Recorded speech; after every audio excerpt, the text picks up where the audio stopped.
Hey everybody, Rich with Prep You out here on the deck on an absolutely beautiful early June day. I think it's like the 8th of June, 6th of June, 6th of June, and just enjoying the day. What I wanted to talk to you today about, I was actually going to make just a composting video. You know, a lot of people compost no matter where you live. We live in the suburbs on a small lot, not very big.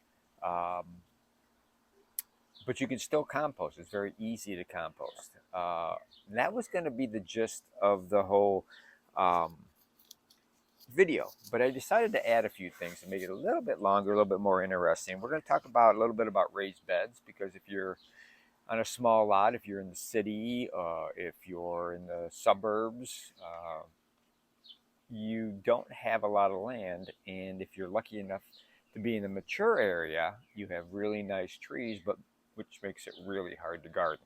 So we're going to talk about that, and then to end, I've got just some basic garden tips that you may know, may not have known, you know, and so, but a lot of people are going, well, what does a city boy, actually suburban boy, know about gardening? Well, everything I've learned from gardening came from my father, my father-in-law, and Jim Anderson, who is a farmer in Michigan, central Michigan, that I worked for during the summers in high school. We had a cottage in Michigan, and as I got older, I got bored, believe it or not, with swimming, skiing, tubing, which was just starting, and riding my dirt bike around. And I actually wanted some money because I got to the point where I had a car, I needed gasoline, and my dad said, "You want to go out? You're going to have to make your own money." It was the best thing he ever told me, was earn my own money.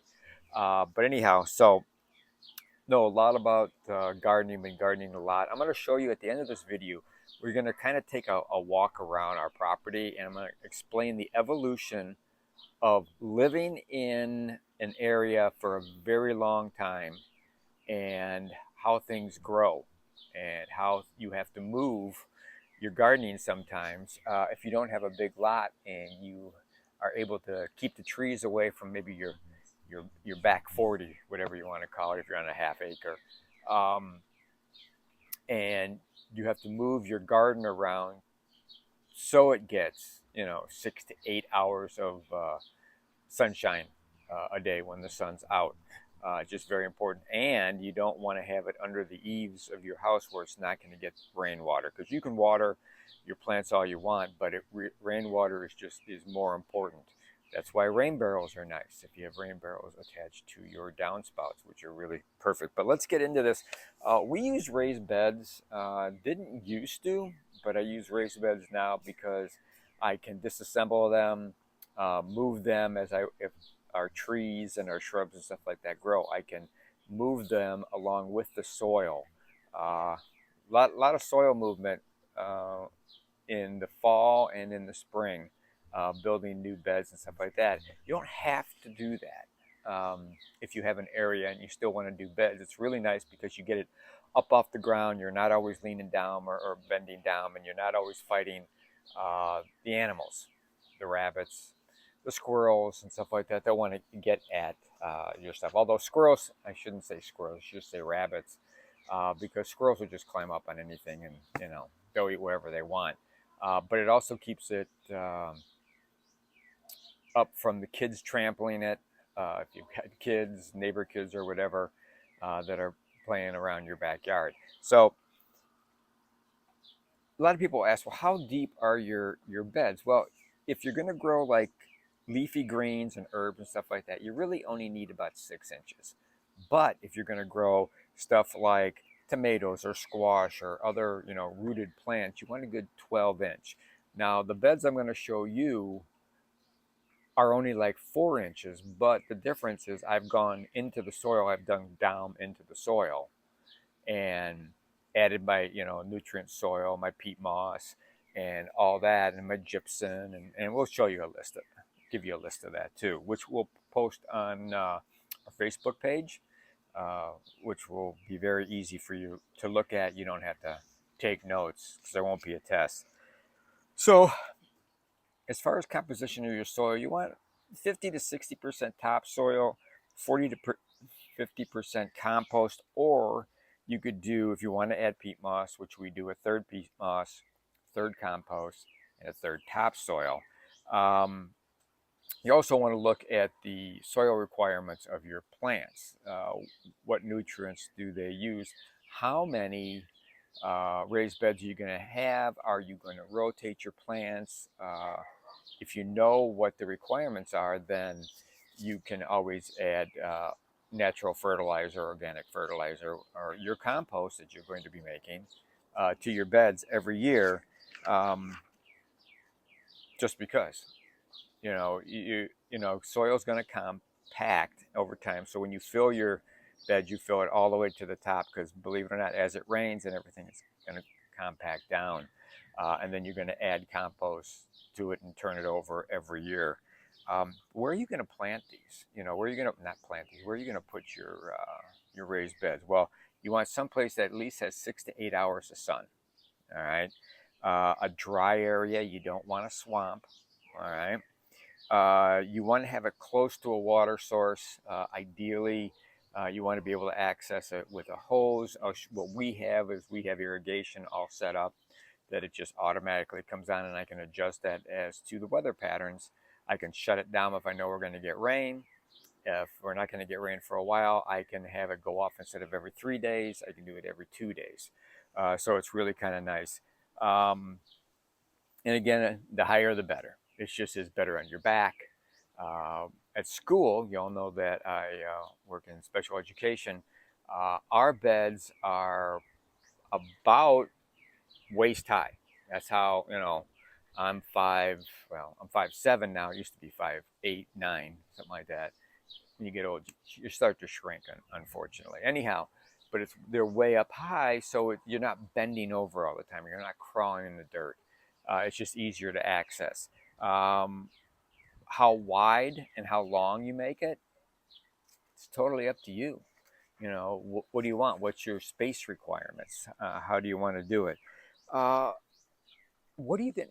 Then Phil, there's all these kind of videos where you see people put in, they put in like big sticks and logs, and then they'll put cardboard, and they'll put newspaper, and then they'll put in like leaves, and then they'll put grass, and then they'll put their soil and stuff like that.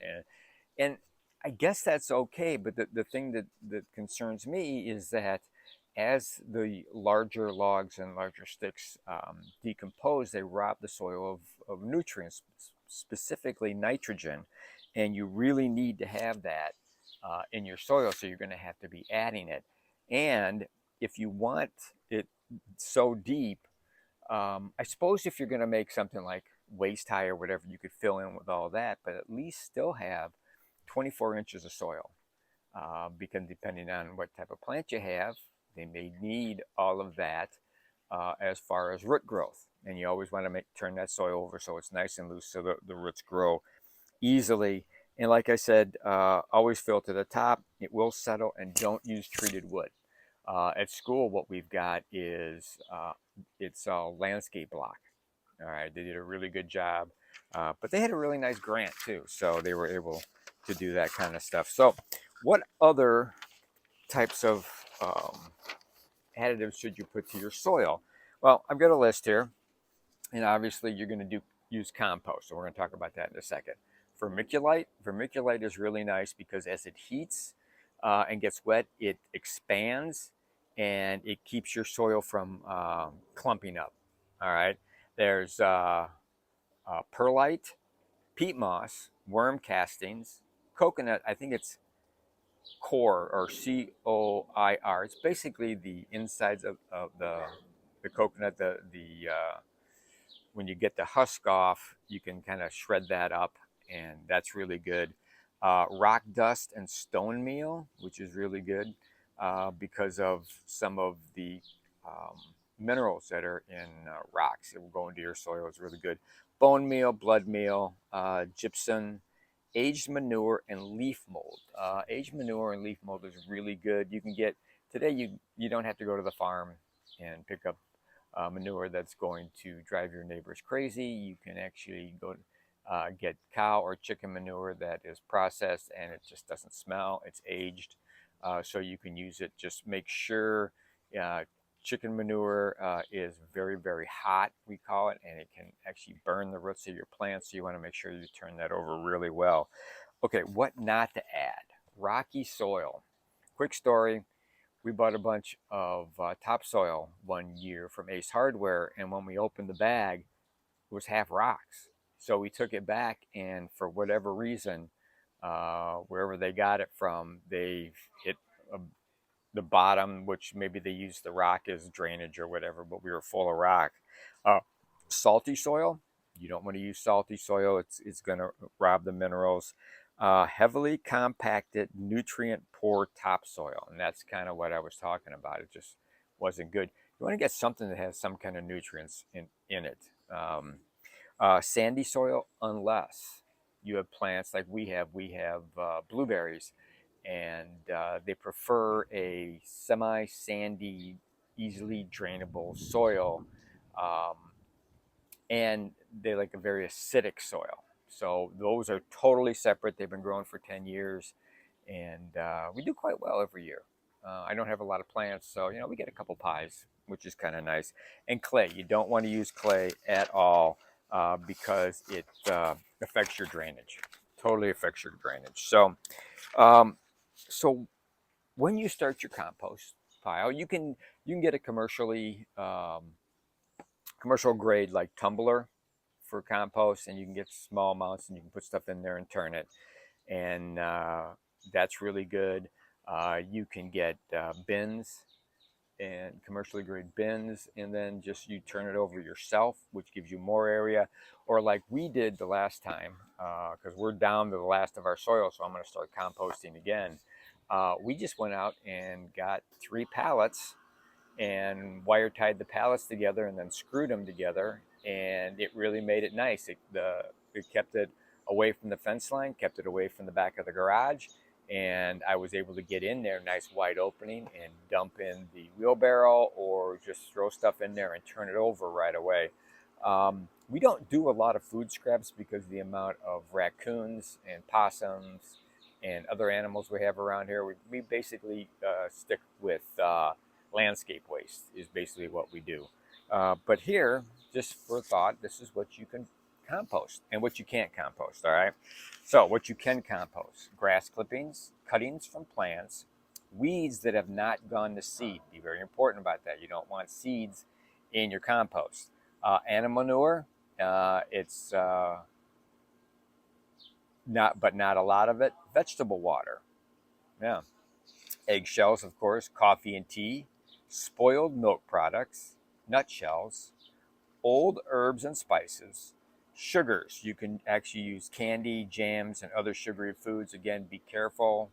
Um, if you live somewhere in the country or in the woods, I don't think I'd put all that stuff in there because of bears. Um, had to deal with that in Michigan. Fat and grease in moderation, not a lot. Animal bones, it's a great source of phosphorus. The best way to do that is boil it and then ground it up. It becomes bone meal. There you go. Spoiled starches, animal blood. We talked about that before. Um, let's see. Disposable wood, like chopsticks, toothpicks. Nothing that's too big, too thick, that won't decompose quickly. Kitchen paper, not waxed. Don't use wax paper. Hair, all right. Nail clippings, cotton balls, and wipes you can do because they're very small. They're paper, they'll break down. Tissues. You can also, when you're thinking about it, buy bamboo toothbrushes, and you can compost the bamboo. All right, pretty crazy, right? Um, Ivory and Castle soap, dryer lint, um, aquarium water, sawdust, wool, silk, and cotton, but clothing, but it needs to be cut up in very small pieces so it decomposes quickly. Spent matches, natural wine corks, festive decorations like pumpkins, flowers, Christmas trees, and pine cones, Leftover alcohol. I don't know anybody that has leftover alcohol unless it's beer and you forgot it in the back of your fridge and it's pretty skunky and you don't want to drink it. So you got that. Pencil shavings, ashes, but not a lot. You don't want a lot of ashes add to it, and you want to make sure it's wood, not charcoal, because a lot of times charcoal has additives in it to help it burn, like matchlight. Uh, that you don't want any um, petroleum product in there. Paper, especially shredded. Nice thing about putting shredding in your compost or your garden is most places won't recycle shredding because when it comes off the truck and goes onto their conveyor belts, the paper shredding gets all over the place. It's hard to keep clean and it messes up their conveyor belts. Um, then in small amounts, you can use citrus peels, onions, garlic, and again, wood ash, but in moderation. You don't want to do that. Some people have asked me, well, when you have all this stuff back there, what are you doing as far as keeping animals away from it? Well, it's the same thing about your garden to keep animals away from it. You can put a fence, but my wife and I, when we were first married, we were up in Michigan doing the Leland um, area. We were doing the Leland wine tour, and we ran into an older lady. She had a beautiful garden out there, and it's deer country up there. And we said, "Well, how do you keep the deer from, you know, attacking your garden and everything?" She goes, "Every night I come out here and I pee at every corner." It was kind of funny, but over the years, talking to people, especially where you have a lot of wildlife and stuff like that, absolutely correct.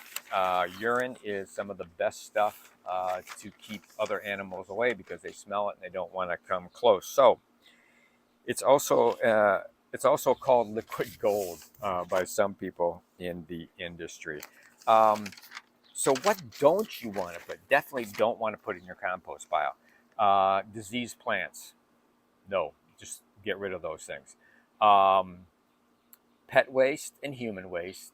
Don't do it. Tea bags. I mean, you could put some tea bags in there, but you don't want to put a lot. Walnuts don't put in there. No dairy items. No cigarette butts. Bread is not a really good idea. No oils and grease at all. Again, we talked about charcoal ash. No charcoal ash. Vacuum cleaner dust. You don't want to because it picks up all kinds of stuff. In my house, it seems to pick up a lot of glitter. Um, I tried to ban glitter from this house, but when you have a 6-year-old granddaughter, she loves to play with glitter. Um, no rice, no meat, no fish, no treated wood, no leather, and no hay. Also, keep large branches and wood out. It doesn't make any sense. Invasive plants, you don't want to put invasive plants in there. Just the chance that they have gone to seed, you don't want your seed in there. And any glossy paper. Glossy paper doesn't work, like magazines or ads in your newspaper in the center on a Sunday, when you have, the glossier kind of ads.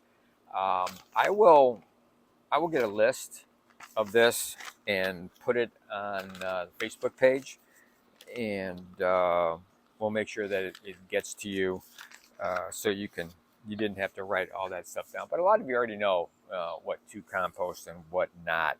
And just some things about gardening that I've always thought about. I mean, I find it very relaxing. In the summertime, I don't have much going on.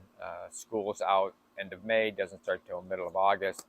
And I don't want to drive my wife crazy, so she says, garden. Garden's great. You can be out in the garden all the time. And I love it. It's very relaxing. Your mind gets to just wander. You get to think about things. It's actually helped me come up with videos, topics for videos. So, um, and it doesn't matter how big your plot is, how much room you have. Plant what you like. We've always planted tomatoes and zucchini and the mini pumpkin gourds. My granddaughter loves to paint at Halloween. They're always, have your own, you know, holiday decorations like that. But remember, you want 8 hours of direct sunlight, especially for vegetables. Uh, Always watch the makeup of your soil. It's very important. I mean, you can even take your soil and you can have it tested to see what nutrients are missing and what you want.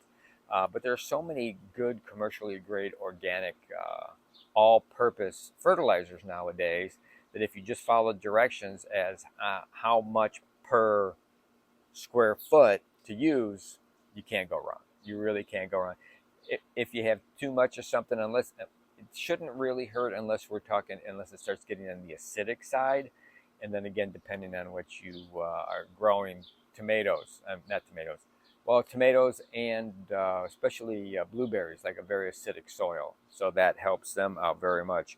But it should have plenty of nitrogen, phosphorus, and potassium. Um Using organic matter in your compost is the best.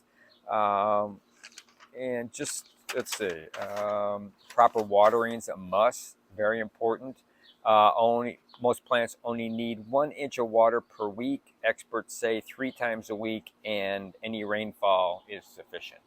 So you can also tell by looking at your plants. You can see that if they're going to start to, the leaves start coming down a little bit. But don't be fooled, because it could have rained the day before and there's plenty of water in there, and just the intense sunlight on your plants.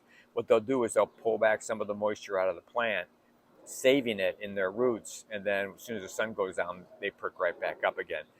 If your leaves are getting a little too yellow, they got too much water. All right. Like I said, I have an irrigation system that I set up to water 10 minutes every third day right now, because we do get some rain this time of year. Come August, there won't be any rain hardly at all. So I'll turn that to every other day for 10 minutes, because that's all it really needs. Um, Also, something I learned from my father-in-law is, if you're going to plant any types of trees, and I don't care if it's a pine tree, uh, a leafy tree, a nut tree, a fruit tree, 5 gallon bucket of water uh, every day for the summer is what it's going to make the tree grow really well and get its roots and get its roots set in the ground, so you don't have to worry about during storms and stuff. Make sure that you stake it in properly to protect it against the winds in the beginning. Um, to keep your water from evaporating, you want to put a layer of mulch around it, but be careful, because you want a really plain mulch. You don't want a fancy mulch, because some of that mulch has chemicals in it. And then be careful. Look at your plant or your tree. We have butterfly bushes that say do not put mulch around the base of the tree, because it keeps too much water, and a butterfly bush is really an arid plant.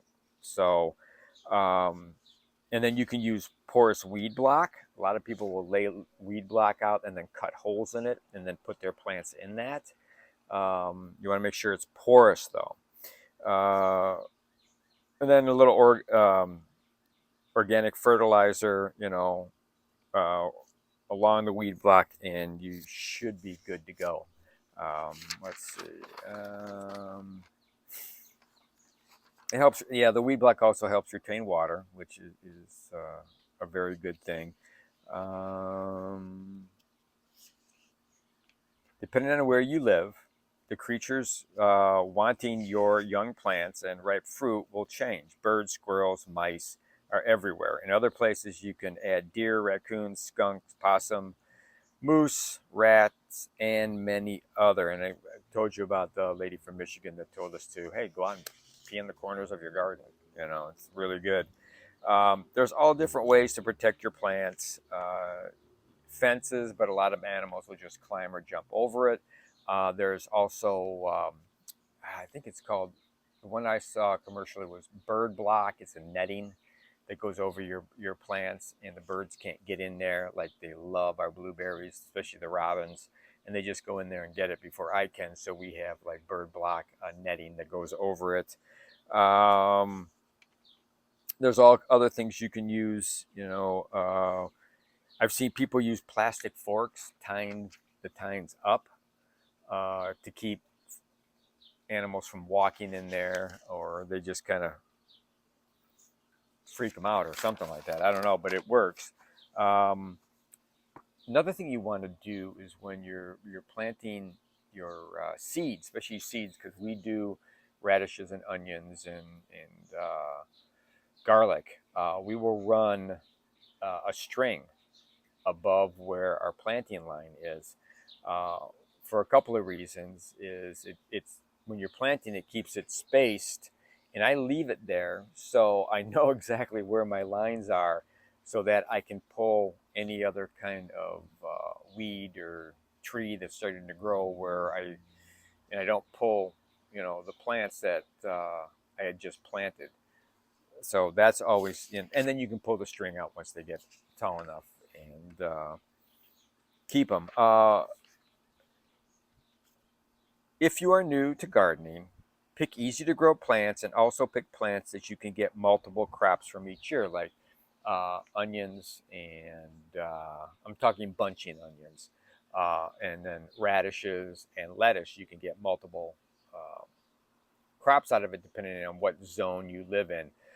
We live in 5, and we get at least 3 plantings of radishes and bunching onions. Garlic we don't put in till late, and then pull it obviously early winter, and it turns out really nice. Um, it, when you go to buy your plants, take a look at the back of the package. So I'm talking seeds now. See where you can grow it and when you're supposed to plant it. I mean, for some of you that are down south, it is way past planting season already because of the weather down there is going to be getting very hot. Um, but Chicagoland area, across Pennsylvania, across Nebraska, into the Dakotas and up. Some of you may just be starting your gardens now because of the weather up there, and you have one shot to get it in and get and be done with it. Um, I also like to use heirloom seeds, and then when you grow those plants, you can take the seeds from those, dry them out, and use them next year. It's always worked out really well for us. Uh, and then, oh yeah, if you have room indoors, start your seeds indoor and then transplant them out. Um, Boy, all the big box stores like your Menards and Lowe's and Home Depots, they all have enough supplies that you can start all your seeds indoors. I want to thank several places that I got all this information.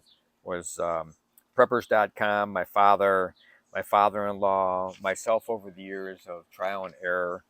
Uh, and that's it for that. What I want to do now is show you what we've done. Now our house is on a 50 by 125 lot, and it kind of looks like you can see that I'm in the shade. Well, when we first bought this house 40 years ago, there was no shade. Let me get the phone unhooked and I'll show you. So here's the house. The house is right here. And then we have this lovely deck, which then goes out into the backyard, the garage, and out into the backyard. Well, when you look at the backyard, um, none of the red bud trees were there. These two giant maple trees were not here. That tree right there, that evergreen tree, was a foot and a half tall. So all of this entire backyard was in the sun. It was beautiful. Oh, and we didn't have a 2-car garage. We had a 1-car garage. So before kids, all that back there was garden. Matter of fact, my father came over, and we didn't use, obviously because of the amount of land, although you could, we didn't use raised bed gardens. We just put everything in the ground and put fencing around for the rabbits. And basically, there weren't that many rabbits around this area back then either, because there were plenty of fox coming out of the woods. And the forest preserve is a block and a half that way. So we've also changed it over the years. I mean, we've got the pond with the fish. I should put fish in there that I could eat, but I didn't. So there are the blueberry bushes back there. They look a little sparse, but they are full of blueberries. So let me take you over to where we have the garden now, and it's moved. Like I said, it was in the backyard, but the trees growth and everything else has kind of taken over everything. So um, we have moved everything around to the side of the house, which there is limited sun on some of this, but it's not really a big deal. So this is where we have gone as far as, and now put it in our garden over here, along with the white flowers, of course. And we've got rhubarb. We have that is going to be the gourds, the mini pumpkin gourds, and they're growing quite well. The seeds only went in like 9 days ago. So, and then this small little area here, we have peppers and we have tomatoes. I guess you can see that. Yeah. And then you can see the wife's flowers have basically taken over everything. And then more tomatoes, more peppers, and we have bunching onions and we have radishes down there. So, like I said, we have really cut back on what we're growing nowadays. It's just that I need a bigger lot. Um, my son has a really nice lot, and we do a lot of stuff out that way. We used to do pumpkins. Uh, Pumpkins didn't work really well here. We have a lack. We also have a lack of bees. It's very important. If you don't have bees, you're not going to get stuff pollinated. You got to do it yourself. It's possible. It's possible to pollinate yourself. I did that with pumpkins 2 years ago, and we got, I don't know, we got a dozen and a half. Really nice carving pumpkins. You just, if you're gonna do it yourself, just learn what's the male and female parts of the plant. Just use a Q-tip and just gather your pollen out of the male flower and take it over to the female, and you'd be surprised. It works. You know, a lot of places do that.